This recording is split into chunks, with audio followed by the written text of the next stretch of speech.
When running an event series, there's an option to enable drop-ins, not just full event series registrations. To do this, you can create either a new event series or edit your current one. And within the settings, find where you can enable single event signups. So this will mean that someone can decide that they want to attend a specific date within an event series rather than all of the sessions.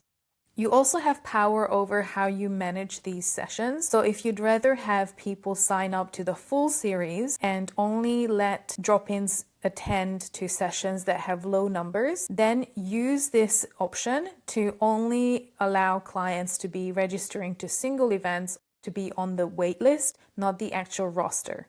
Once you know that the registration has ended, you can let these clients come to the class by putting them onto the active roster. But if that's not important to you, you can also choose to add clients right away to that single event rather than the whole event series. And you have the option to limit how many spots you have open. So let's say you want 10 event series registrations, but you also have option to add an extra 5, so 15 in total for drop-ins. So you can add that here as well. Once you're happy with your settings, you can update the series.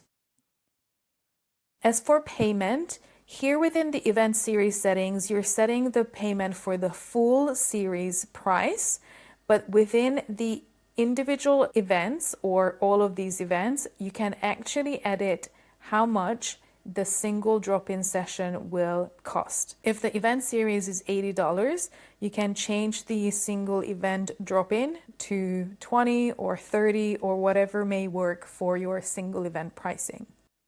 You can also choose how many credits they can use for that session. Now to see this on your schedule, find that event series that's starting on Saturday, and you'll see that they can register for the full series or underneath they can register for a single event.